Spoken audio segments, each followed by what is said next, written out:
friends. Our guest today is an inspirational human being with an incredible story.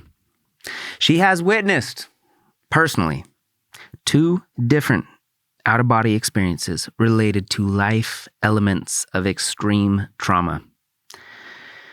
She is in touch with items that some may say are inaccessible, while others may fully embrace. She is genuine, articulate, and exceptional. Here is my friend, Sharon Kumara. So I'm excited about this one. Oh, good. Me too. Can we start with out-of-body experiences? Sure. What is the impetus for that? What happened? Did something happen that allowed you to do that? Well, I do it consciously. So we all do it all the time anyway. It's just a matter of being aware of it and taking your memory and your consciousness with you. So after my stepfather passed away in 1998, I started having what's called sleep paralysis attacks, because it feels like an attack, okay, where you wake up and you feel paralyzed and you feel like there's a presence in the room and you don't know what's happening. And I tried to scream out, and you can't scream out. You can't make any noise, or it feels like you aren't making any noise. This is while you're awake or while you're dreaming? It's while you're awake. Okay. But what you're doing is you're coming out of sleep. And so you're not, your mind is awake, but your body is still asleep. And our body has some type of mechanism where it keeps us in a state of paralysis. Okay. So we don't act out our dreams. So that started happening to me on a regular basis after my stepfather passed. And I actually thought I was dying because I didn't know what was going on. Yeah. So I happened to look on the internet. I was looking on the internet for spiritual stuff already because I wanted to know what happens to my stepdad after he died. Being raised Catholic, I didn't believe that we either go to heaven or hell. And I'm not going to say he wasn't an angel. So, I loved him dearly. We were really close, but I needed to know something more. So I started searching about what happens after you die, reading books on mediumship and things like that. And I came across an article on out-of-body experiences and their correlation between sleep paralysis and inducing out-of-body experiences.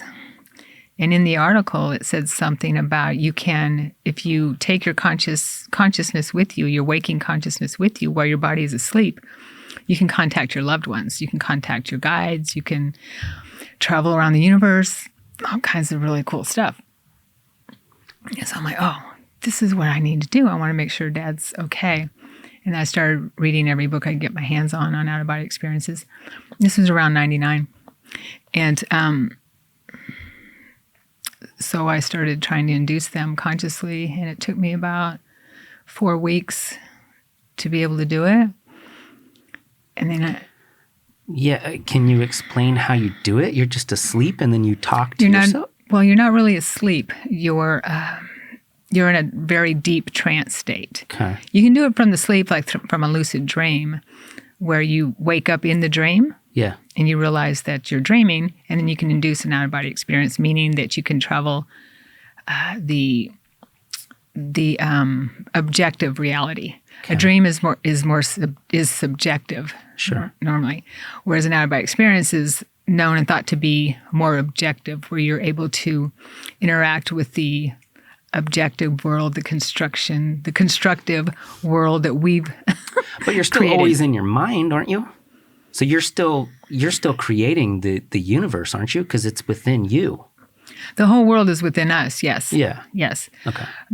However, there's thought is the objective world is crystallized thought, as you know, right? So there's areas in the multiverse that we can I don't know if you call it areas, but areas of consciousness where it's more malleable with thought than if it's more crystallized. Like here in our world, this is crystallized thought. Sure. Okay. And so we move into different realms in an out-of-body experience consciously where there's areas that are more crystallized, like echoes maybe of the Earth's plane. Okay. where it's still crystallized thought, and there's still, but it's more malleable as the finer, the higher dimensions we go. Okay. So take me through, say tonight you were going to lay down and do that. Do you have like a place or a world or a person you're trying to talk to, or do you just let whatever happen? Well, it's always good to have an intention, because then you, as soon as you realize that you've left your body, if you don't focus, if you don't have that focus, you'll come right back to your physical body or enter a dream state. Okay. It's most people just don't even remember their dreams, and if they do, they don't make any sense. It just gobbledygook or whatever to them. So if you have an intention, it helps a lot to have focus while you're there. So when I would say tonight, if I want to induce an out-of-body experience, I would affirm. First of all, I read whatever I can on out-of-body experiences to have it in my mind. So what we're doing is reprogramming our mind to take our consciousness with us in our dream state and in our sleep state, because our body is asleep. Sure. Yeah. So I'd give myself affirmations or something like that, and then I will have an out-of-body experience. I am leaving my body, that kind of thing, as I'm falling asleep. I might listen to binaural beats or Hemi-Sync. Okay. That helps a lot. Have you heard of the Monroe Institute in Virginia? Okay. Robert Monroe is the modern day pioneer on out-of-body experiences. He's the one who developed Hemi-Sync, which is now called binaural beats, when his patent ran out. And do you know what binaural beats are? No, it's music? It's tones. You wear headphones, and it's not really music. You can embed it in music, but there's tones that's in one ear, the right ear and the left ear. And they're separate tones. And what they do is they cause your brain to bring the tones together, and they cause whole brain synchronicity, hemisphere synchronicity. Yeah, it's really cool.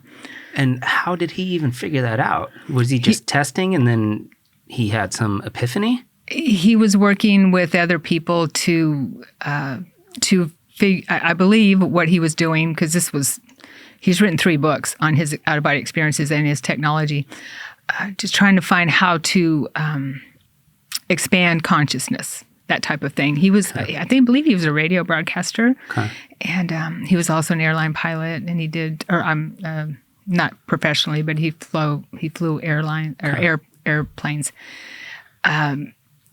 But he knew about sound. Yeah. Yeah. So I don't know the exact history of how he did it or why he did it, but he was the pioneer, and he created a patent. And the Monroe Institute was created after his work and his technology and his explorations out of body in Virginia, and it's a consciousness expanding type. They have lots of programs. I've been there a couple times. Well, now I really want to listen to this. So it's not necessary to listen to that, but if you do, it enhances or allows you to get there quicker. Well, and it's not just for out-of-body experiences.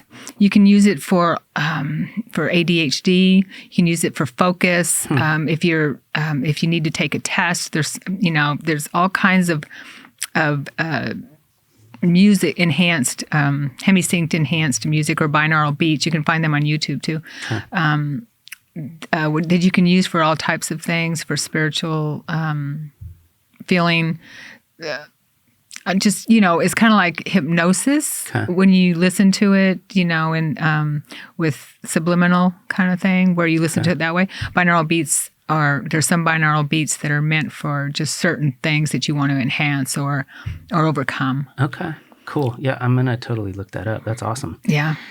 Okay, so you decide tonight that you're going to lay down and you're going to leave your body. And so you might listen to some binaural beats.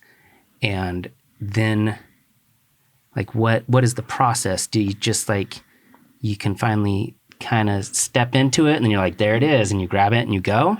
Yeah? There's a couple methods. One, when you go to bed and sleep, you can also, which is called an indirect method, where you state your affirmations. I mean, there's all kinds of tools out there to help, and there's all kinds of exercises you can use. And some people, it works better for some people. Certain exercises and tools work better for some people than others. Mm-hmm. The method that works the best for me is I state my intentions before I go to sleep. I think about it. I know I'm going to travel. I know I have an intention and what I want to do when I get there. And then I go to sleep, and I sleep for between 4 and 6 hours. It's called the wake back to bed method or the sleep interruption method. And I get up between 4 and 6, and 4.5 hours usually is the sweet spot for me. I get up, stay awake for between 15, 30 minutes. You have to get out of bed and be awake. And then I think about my out-of-body experiences. I think about the exercises I'm going to do, and I go back to bed, and I might listen to binaural beats again, or I just think about it, and I create some kind of movement in my mind, like jumping up and down on the bed or swinging in a swing. I just create that movement. Have you ever been just falling asleep and, your leg kicks because you think you're kicking a soccer ball or something? Or Yeah. You're actually in that state. Your consciousness is in that state. But the movement brought you back to your body. Yeah. Yeah. So that's basically an out-of-body experience. You just didn't take your consciousness all the way with you. Okay. But how do you know to wake up in 4.5 hours? This is without an alarm? No, I tell my body, I tell my guidance system to wake me up. Okay. So I don't have any problem with it. I wonder if it is related to your REM cycle. Mm-hmm. Yeah? Mm-hmm. Yeah, because, that's a pretty important part for dreaming, right? Right. Depending on when you wake up, which part of the REM cycle you're in will determine whether or not you're tired or if you'll remember your dreams or all that kind of stuff, right? It's kind of weird how your brain goes through those cycles. Right. For me, I never remember my dreams because I wake up to an alarm every morning. And so I just wake up and then I'm getting ready for everything. The times that I remember them the most is when I hit the snooze over and over and over and over again. So I think I'm dreaming in that early part of the morning. Definitely. Who knows what happened before. But so you have control over this. And once you got up and you came back and laid back down, and then you can go back in. So what happens when you're out of body? Like, are you saying you see yourself laying in bed? Like, what are you doing? That has happened, and that was quite the epiphany for me. By the way, I want to say when you hit the snooze alarm is the best time to have out-of-body experiences because you're not quite asleep. You're in your body's asleep, but your mind is awake, and you're not quite asleep. And I've had some of the best when I used to wake to an alarm. In those snoozes in 10 minutes, you can do a lot in 10 minutes in out-of-body experience. So what happens is I'll get in that state of, that in-between state where you don't actually feel, you're not asleep, but you're still awake. Your mind is still, it's called the hypnagogic state or the alpha state, moving into theta. Your brain waves are in that, are just calming down, but you're not in deep sleep. So you have those, you remember your dreams better because you're not completely in deep sleep. Okay. And so I've trained myself to recognize that state. It's also called the liminal state, that state where I know that I'm phasing out of my body. My consciousness is phasing out, moving into a higher frequency, I guess you would call it. Mm-hmm. And so I just sit up or all of a sudden I wake up. If I do fall asleep, I wake up and I'm jumping up and down on the bed in my second body. Yeah. Or I'm swinging. Woke up where I'm swinging on a swing above my bed. And I realize, oh, okay, cool. I'm out of my body. And I take off because if you stay around your body too long, the magnetic pull will bring you back in. But I did have one experience where I did turn around and look to see my body, or just I had an intuition to turn around and look at my bed. And I was sleeping alone at the time, and I saw my body in the bed, although I didn't know it was my body. I saw the blankets up, I saw blonde hair, and I'm looking at it and I'm thinking, who is that in my bed? I don't know who's in my bed. And I realized, oh, that's my body. And it was such a light bulb moment for me. It was actually an epiphany for me. I realized that is not me. This light is me. That's not me. So kind of like your soul was looking at your body. Mm-hmm. Okay. My consciousness is looking at my body. Yeah, that's got to be insane because we never get to see ourselves because we're always inside. Like, unless you're looking in a mirror, but that's not really the same thing. Did it freak you out? No, it was huge for me. Huh. I realized that's not me. This is me. It didn't freak me out at all. I'd already had my near-death experiences. So I'm like, okay, well now, I mean, it was, to be honest with you, when I looked at myself, and this was like 18, 19 years ago, I thought, that just looks like that's just a bag of bones. Even though the body is an amazing thing, it's like, this is me right here. It's just the vessel, right? Right. Yeah. Just a vehicle, totally. So what happened with the near-death experience? Well, I had one in 2001. And then after I had that one, I remembered one when I was 9, which I didn't remember a lot of my childhood. And we can talk about why. Yeah, if you can elaborate later on that. Yeah, if you want to, go for it. And I didn't remember it until I had my near-death experience in 2001. And all these things were happening after my stepfather died. Mm-hmm. So it's not unusual for someone to lose someone close and things start happening where their spiritual progress just, the door opens wide. So in 2001, June 11th, I lived in San Antonio, Texas at the time. And my girlfriends and I were going tubing down the Guadalupe River for a friend's birthday, one of the girlfriend's birthday. There was 5 of us. And we had a great day, drinking beer, having a lot of fun, right? It was really hot, I remember too, and it was Texas. And so we jump on, the day's over, we get on the shuttle bus to go back to our cars. The outrigger picked us up in one of those little, but what it was a little school bus, the little school buses they use. Short bus. Yeah, the short bus. Yeah. And so we got on, I was the first one in line of my girlfriends, and I started to climb on, and I saw the bus was full. And something told me, this is weird. Maybe I shouldn't get on. But they were like, come on, you can stand. We got lots of room. So we piled on.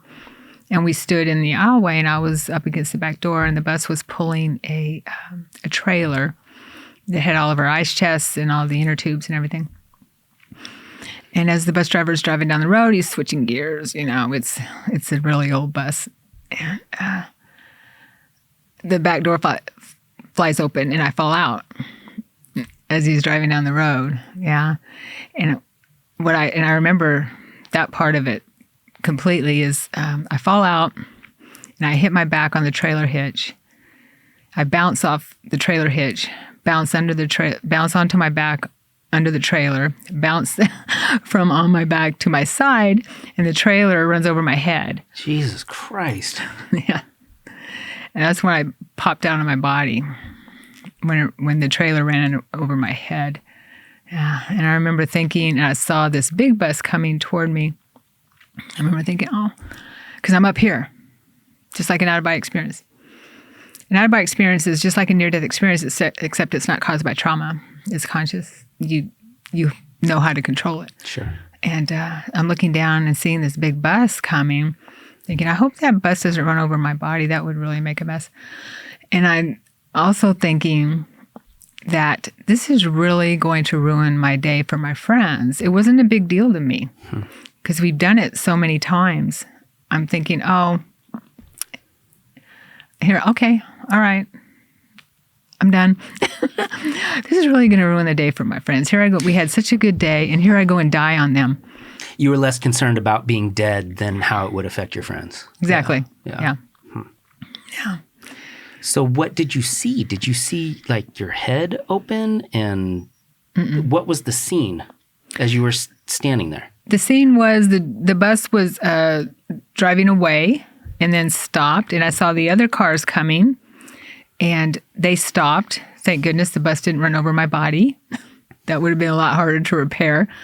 And then I saw my friends jumping off of the bus and there was chaos and I actually jump up and run to the side. I get up and run to the side of the road.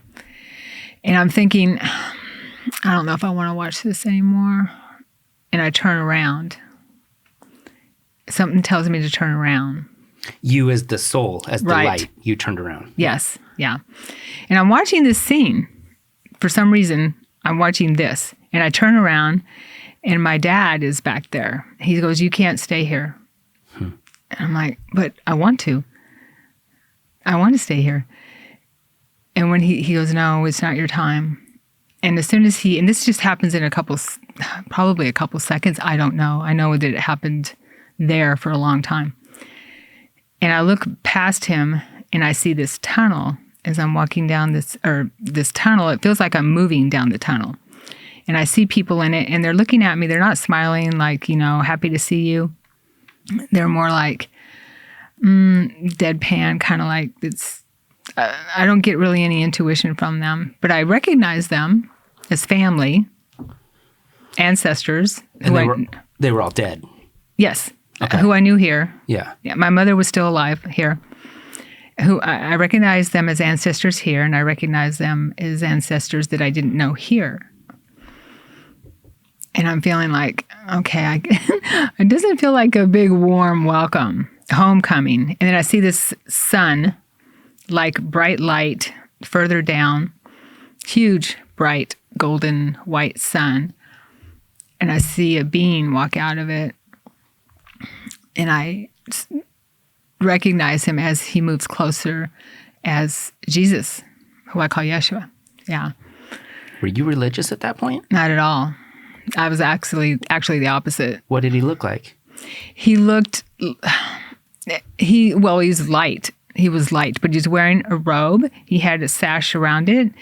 His eyes is what I remember the most. They were just the most bright, sparkling blue, and he had this beautiful smile that I can't even describe. Mm-hmm. He was who I saw. I believe he appears in how we feel comfortable. He was light-skinned. He had dark hair. He had a short beard. But it was more of his light that I saw, and I flew to him. This was just something he was projecting toward me. And I recognized him. I knew who he was. I just flew. And he embraced me, and he told me it wasn't my time, that I had to go back. And I wasn't happy with that. I said, "No, I want to stay with you." Because what did it feel like? Did it just feel like you were whole? Like you were there? Like mm-hmm. Why would you come back here if you could be in that perfect place? Right. Yeah? Right. Yeah. Good question. Yeah. Well, he told me why. But and you're right. As he was embracing me, I felt everything that I would have been worried about, or I was worried about in my life. My mom, I was worried about my mom, and those were some thoughts that went through my mind too. Is my mom, because I kind of took care of my mom, and that's what my dad told me too. I forgot to mention that my mom needed me, and she died a couple years later.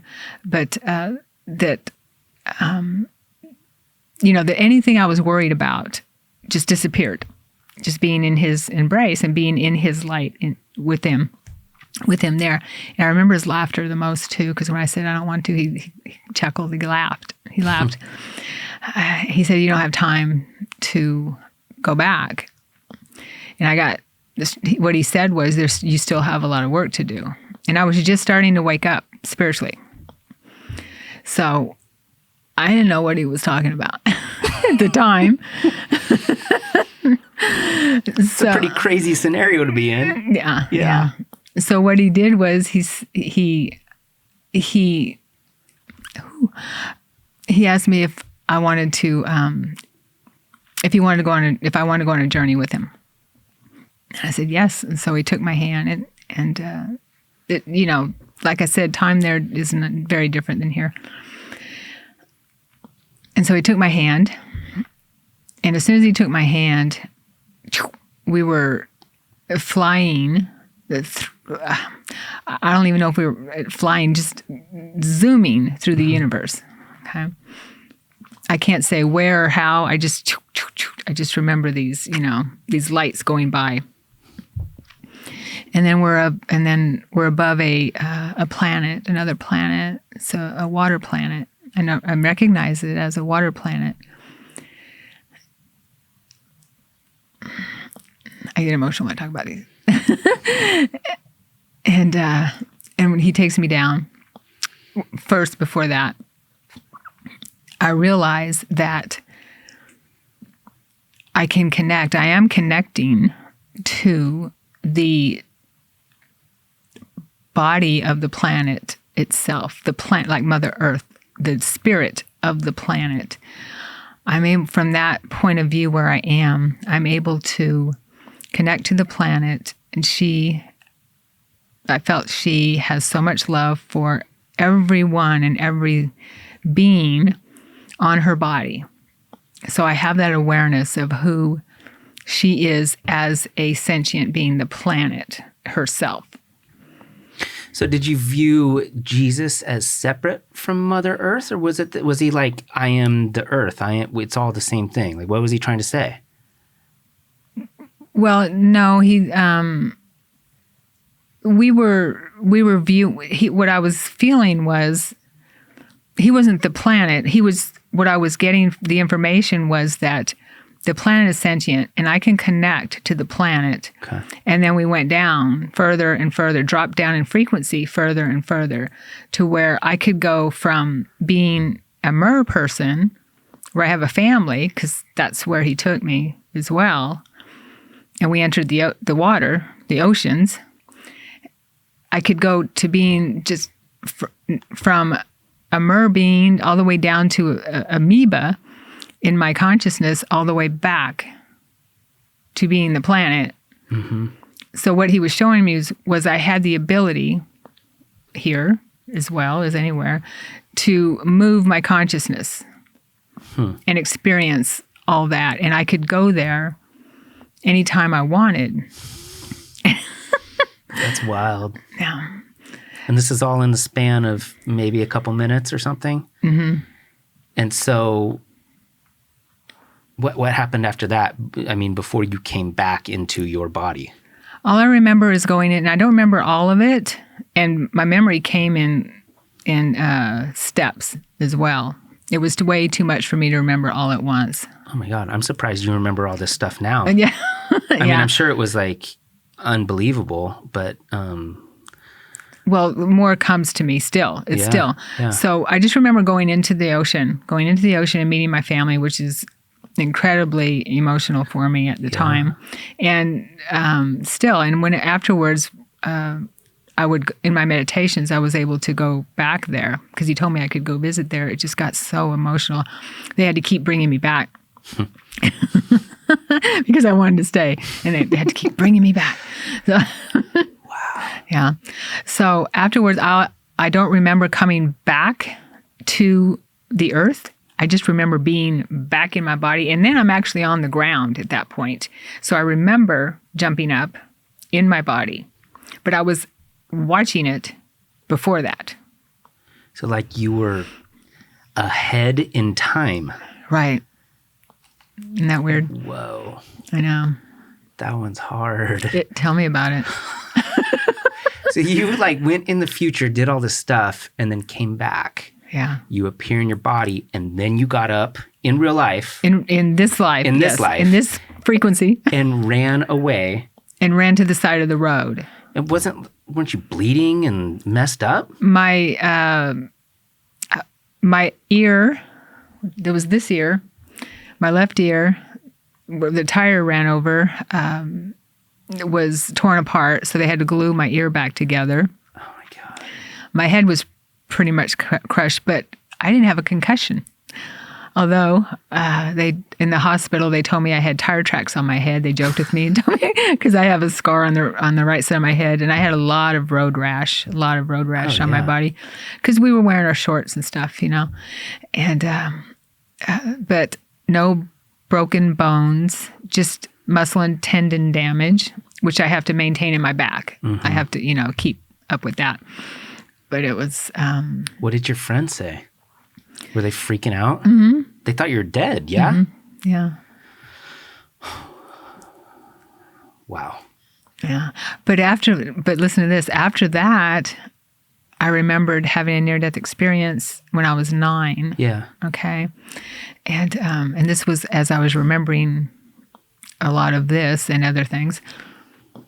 And so during that memory,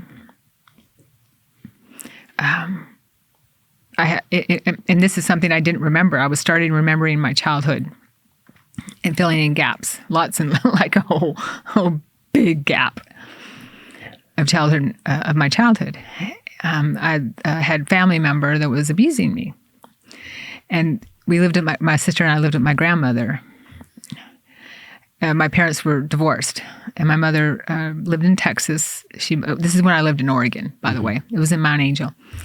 And my grandmother took care of us. My dad, my biological dad, remarried and was living.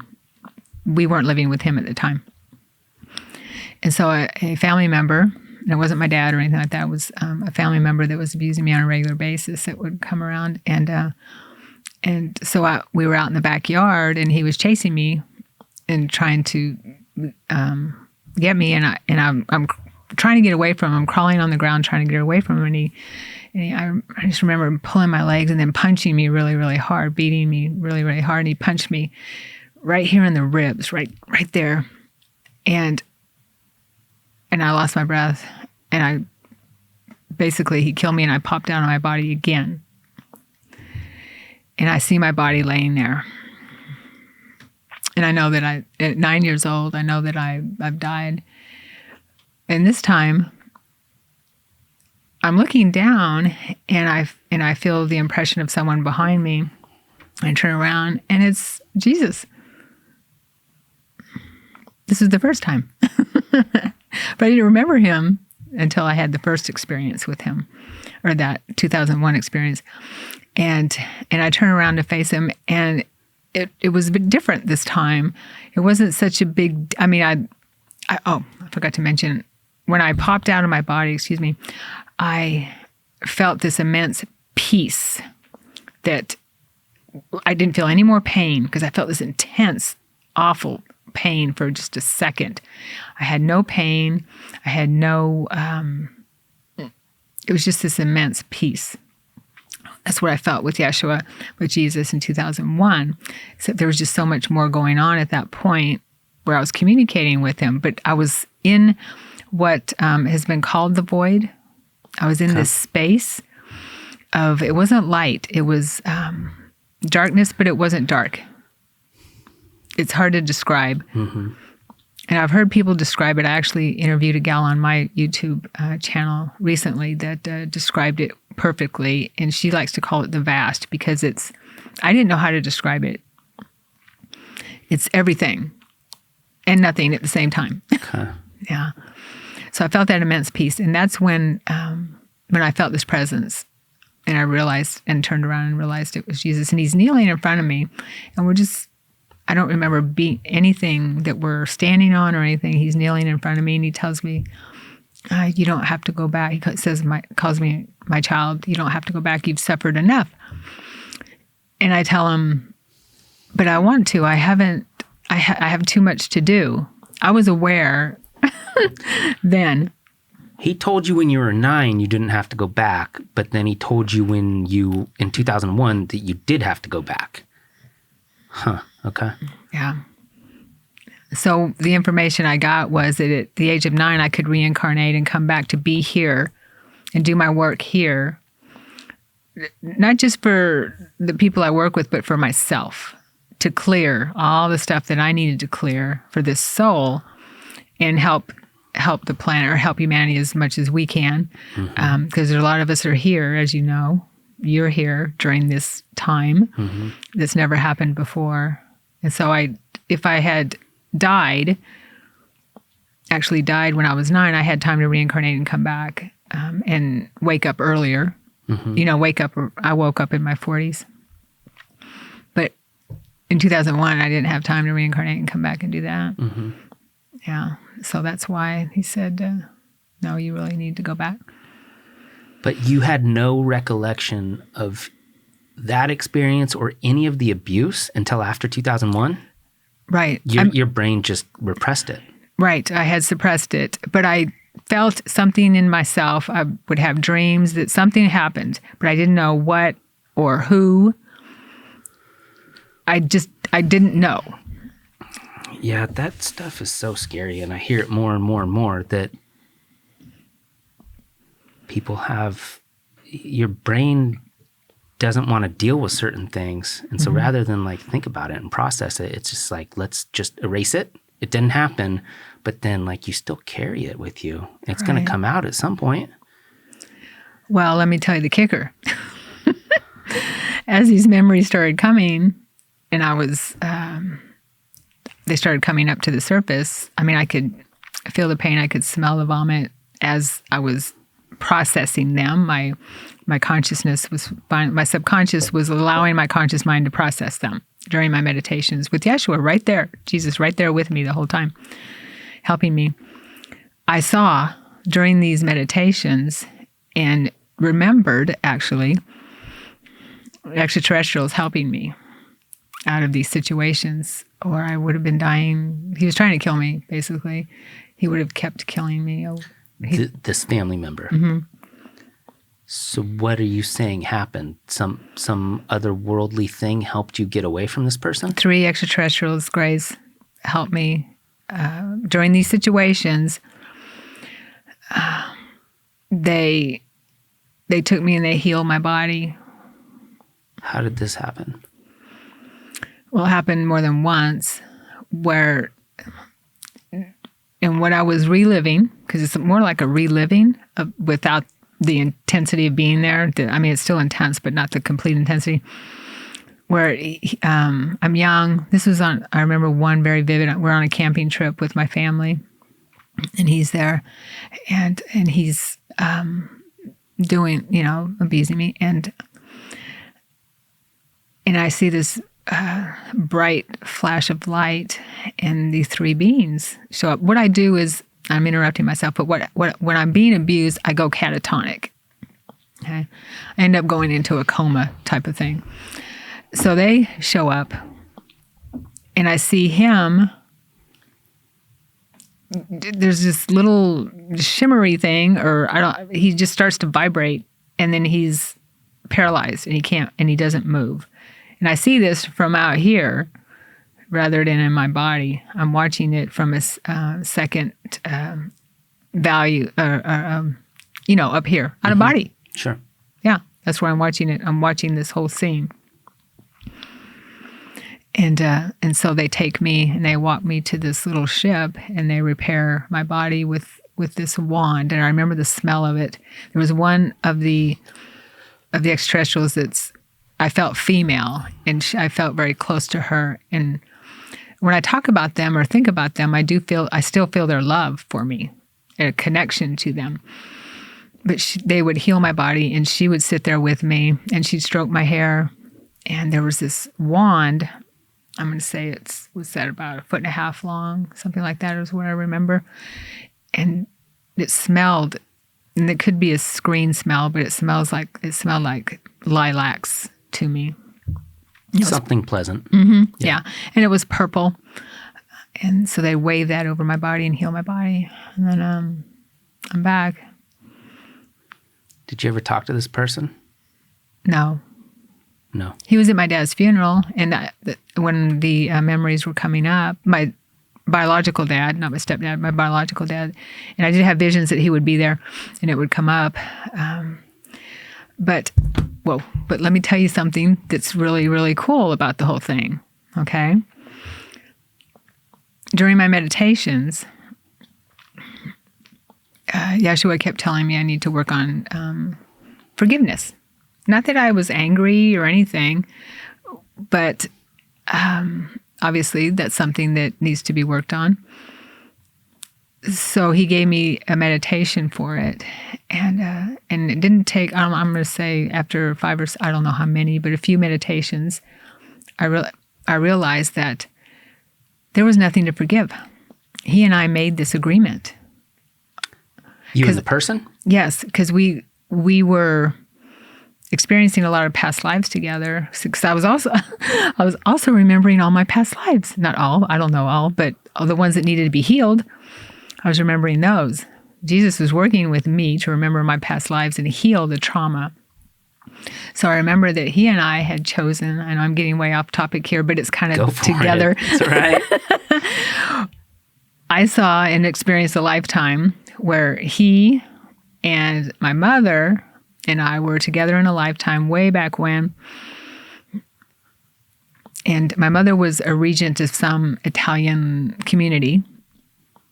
And I wasn't married, and we had a lifetime where we chose to throw Christians to the lions, kind of thing, during those barbaric times, and we were responsible for that. Mm-hmm.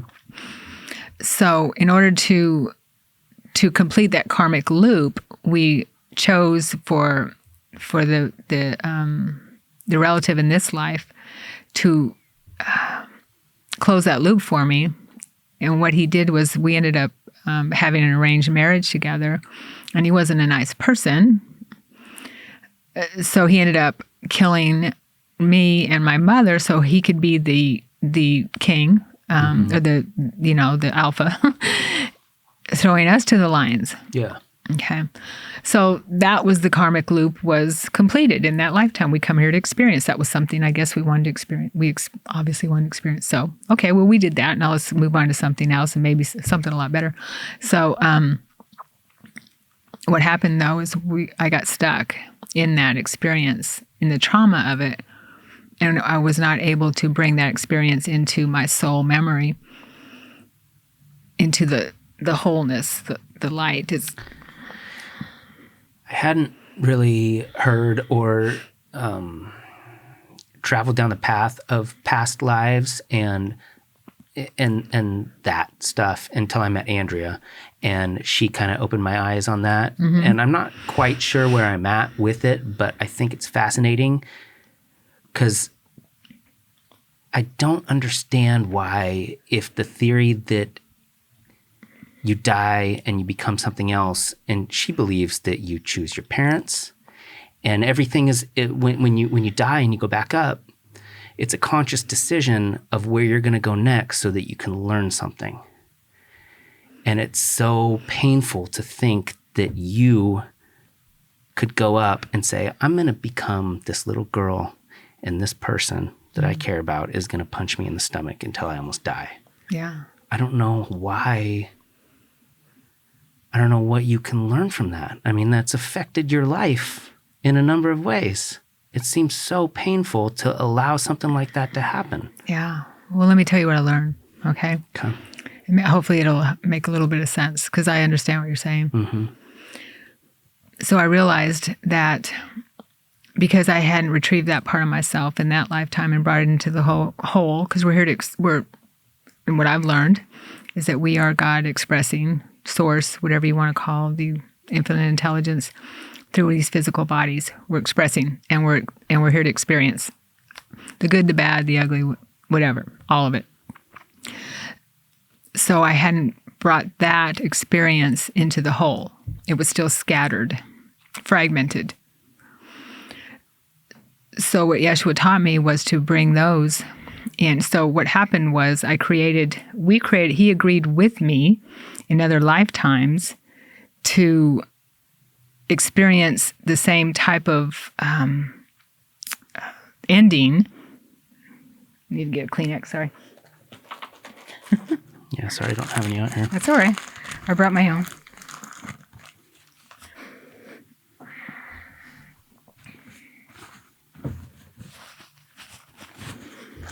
So what he did was he helped me understand that when we bring these experiences into the whole, we don't have to repeat them anymore. Because we repeat them, we decide, it's kind of like repeating first or second grade, a grade that we fail.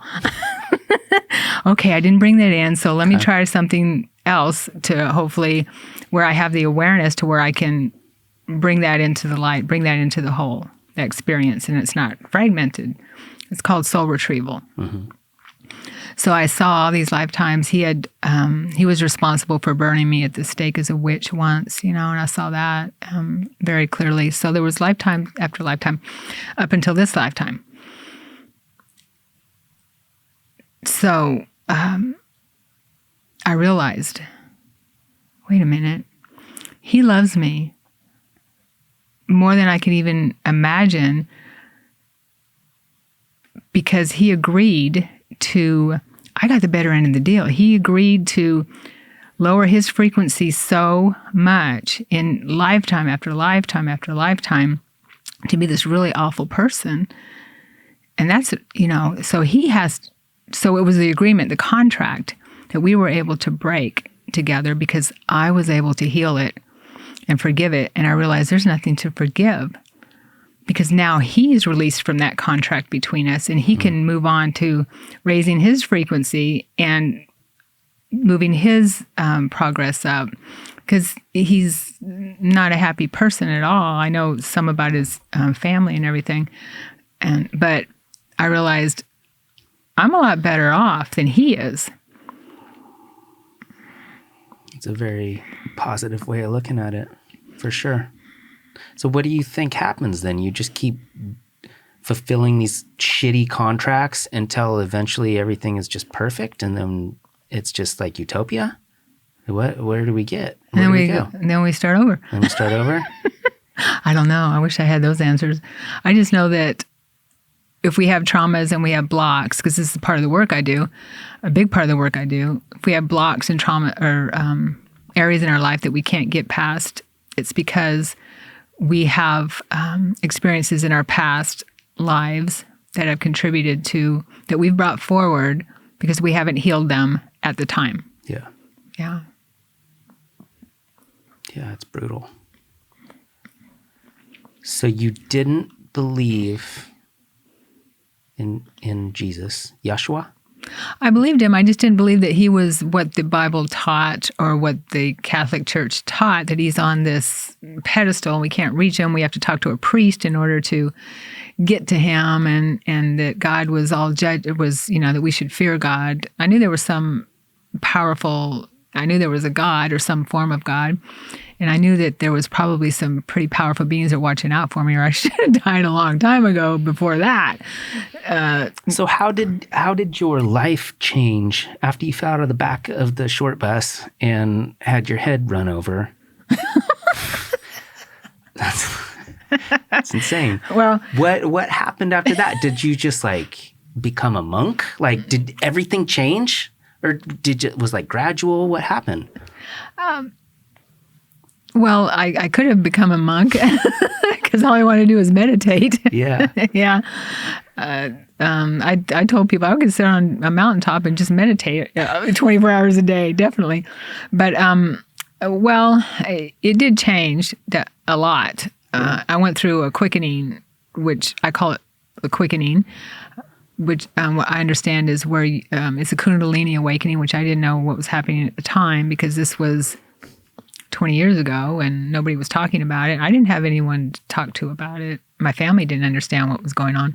Yeah, sorry to interrupt, but did people think you were crazy for saying that stuff? Did you tell people the story? No. No? No. You kept that in Yeah. because you thought they would think you were crazy? I thought I was crazy. Wow. I didn't know what was going on. I was with a partner too, and I didn't know what was going on. Wow. Yeah. So what happened? What allowed you to change, or how did you change? I mean, did you appreciate life more? I believe I always appreciated life. I'm not sure it was in that way. I was just felt more connected, and I understood what I was all about. That I wasn't. I didn't have a bad life. Mm-hmm. I had a decent job. I worked for an oil company. I always worked in accounting all my life, and now I'm a psychic. Isn't that funny? So nice transition. I know, right? Yeah. I just started waking up to who I was. And I was seeing lifetime after lifetime, all the way back to Atlantis and the Galactic Wars, actually. So I I saw what's happening now in our world. I was seeing that 20 years ago in my in my meditations, in my everyday world. I was seeing on the walls. I had a classroom in my room. I had my partner and I had our bedroom, and then I made the other room into my classroom, my meditation room. You know, it was my classroom where I could see the beings all around me that were teaching me and helping me remember exactly what this, you know, what humanity is all about and what we're all about, kind of thing. Not that I have near all the answers, but it helped me understand, okay, there's so much more than just what we're being told. Mm-hmm. And I learned about all that. I also, but it wasn't fun.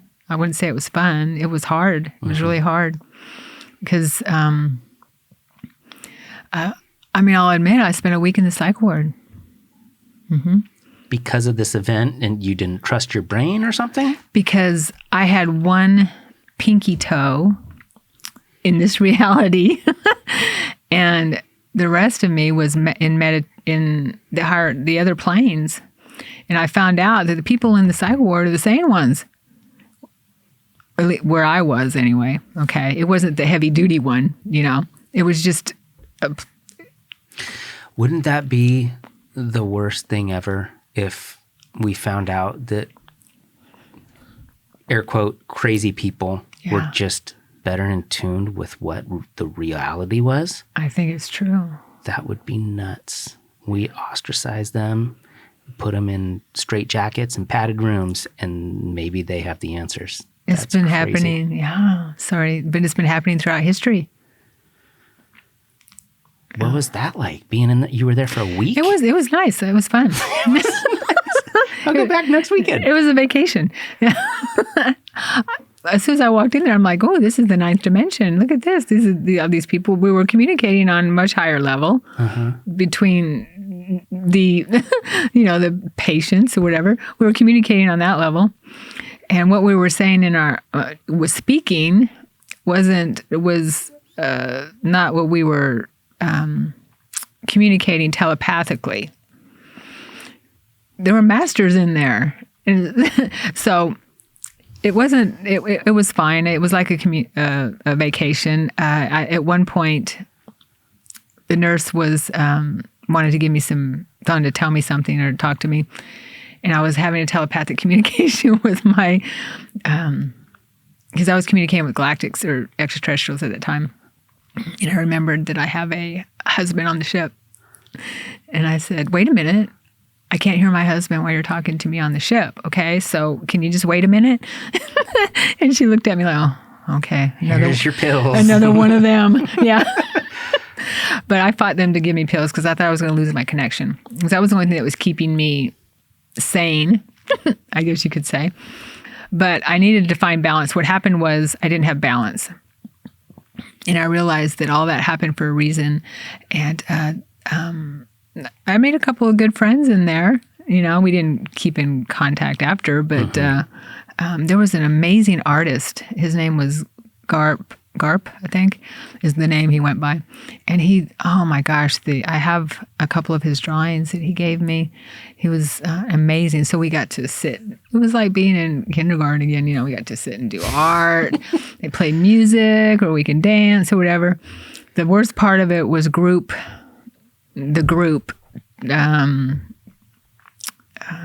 therapy. Yeah. What happens in group therapy?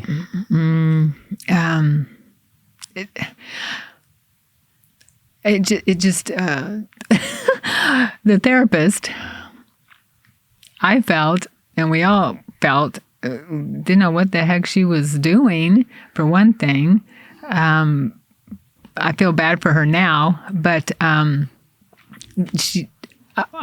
you're in those higher frequencies and you see something that isn't, how do I put it, that just doesn't jive with you.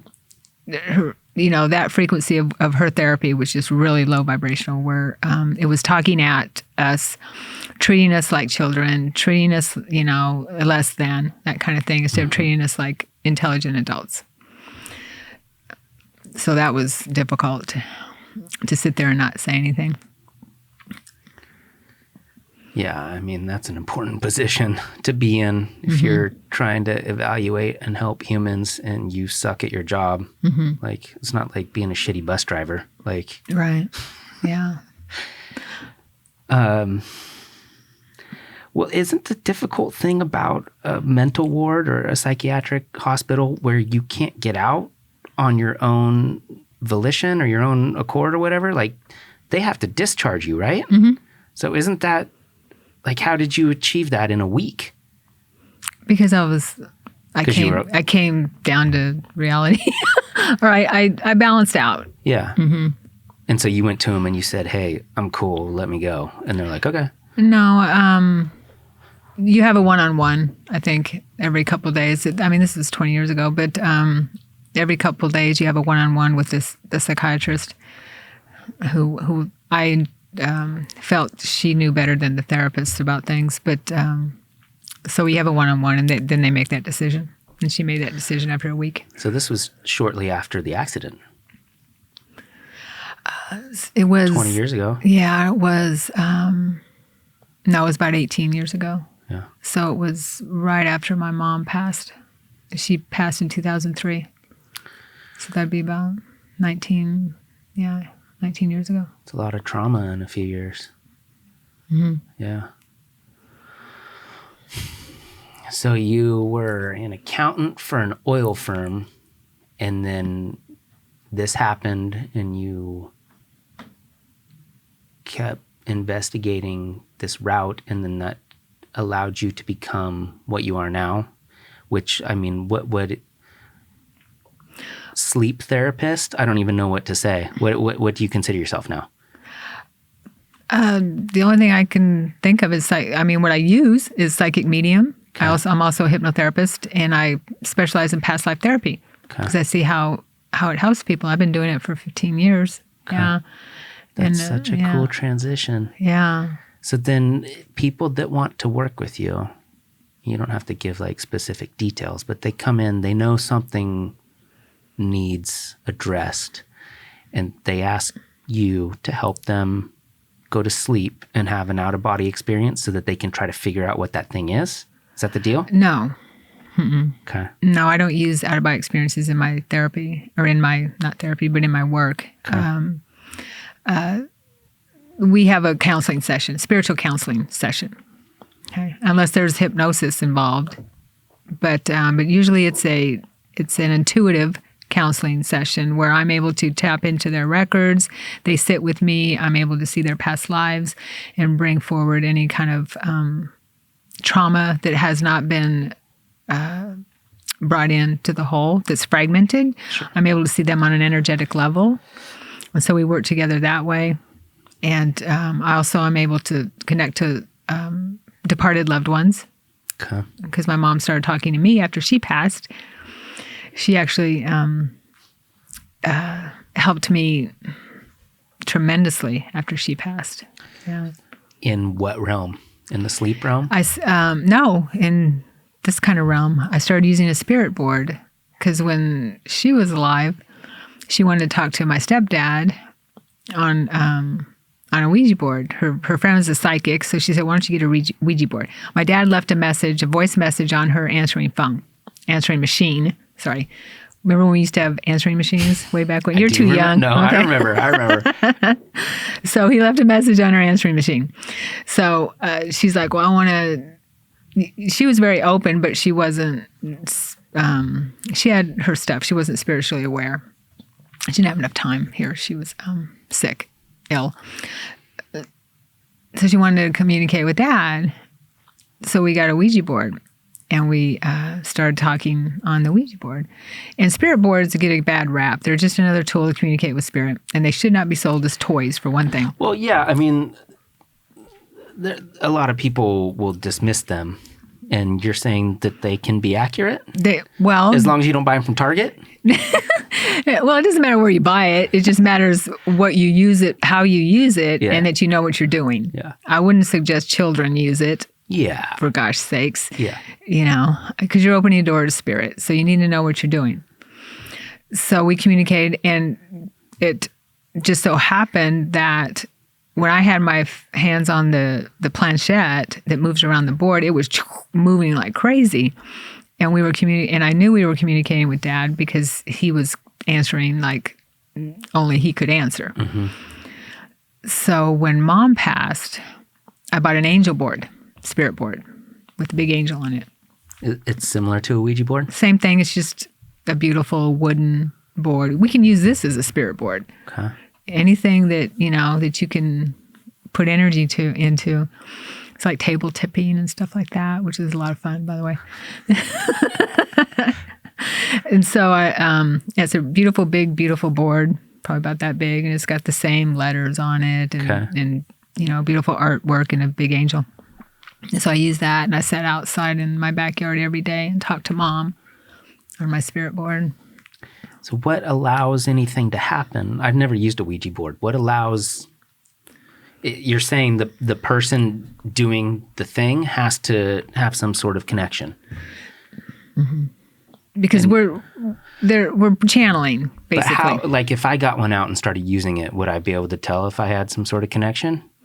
Well, if it starts moving and you're not moving it. Yeah. Yeah. But you know, I suggest always for anyone listening to you know, say a prayer of protection and don't use it by yourself right away, because I was using it by myself after that, or then. Yeah. Are you ever worried you're going to like talk to Hitler or something? No. No? Why would it? No. Well, I just mean like, what if like Mussolini shows up or something? No? You're like, I don't want to talk to you, dude. Well, then you say, I don't want to talk to you. Go away.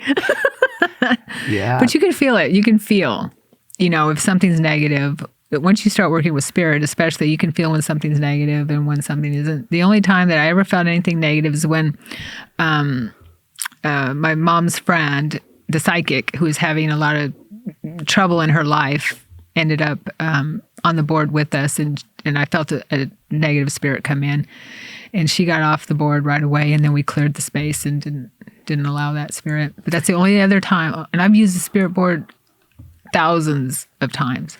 Yeah, it just seems like you're opening up. You have the potential of opening up some shit that you don't want to deal with. If you don't know what you're doing, yes. It's like Jumanji, you know? Mm-hmm. Like once you start playing, maybe some things are going to happen and you can't control it. Yeah. But you're saying you can shut it down. Oh, yeah. Yeah. Yeah. That's so weird. Like if you think you're going to like try to talk to people when you're dead? Get in through the Ouija board? Well, sure. Why not? I still got things to say. Yeah. Well, listen to this. Guess who else I started talking to on the Ouija board? Or not the Ouija board, but the spirit board. Uh-huh. Jesus. Yeah. Yeshua. Well, he's had a couple conversations with you. Yeah. So, the next time it happens, you think you're going to be ready? What happens? The big one? The big one. The permanent out-of-body experience? Yeah. Oh, I'd talk to him all the time. It just seems so... It's so interesting that you could get there and then you could be like, I'm ready. And then they're like, no, you're not. And you're like, but this is so much better. Yeah. Why do I want to be a regular person? Because being a regular person is cool, but I don't know. That thing that we don't know what it is, it could be anything. That's what's so enticing about it. Well, we've done this many, many times. Mm-hmm. So it's not anything new for us to go home.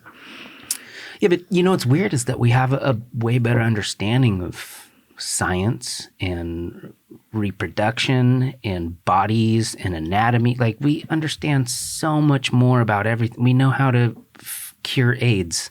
Mm-hmm. Like we know how to take a heart out of a pig and put it in a human and keep them, like that's insane. So if you go back 500 years, they were like, you got a cold and they would cut your arm open and let the blood out. That'll fix you. Right. Like our understanding of what this is so much better, but there's still stuff that we can't even grasp. Yeah. Right. But that's part of the human's evolution. That's what makes it so much fun. It's kind of like, it's kind of like reading a book and then jumping to the end. Yeah. It's the book. That's the important part. It's true. I mean, that's why sometimes you plan a vacation to Hawaii and it's going to be so cool, and you pick out the hotel and you look at the beaches and think about the t-shirts you're going to buy, and then you go and you do it and you're like, man, it was so much cooler when I was planning it. It's not about the destination. It's more about the journey of getting there. Yeah. I think that's a really good spot to end it. So thank you very much. That was so cool. Oh, you're welcome. Thank you. That. Yeah. I hope it was interesting. It was fascinating.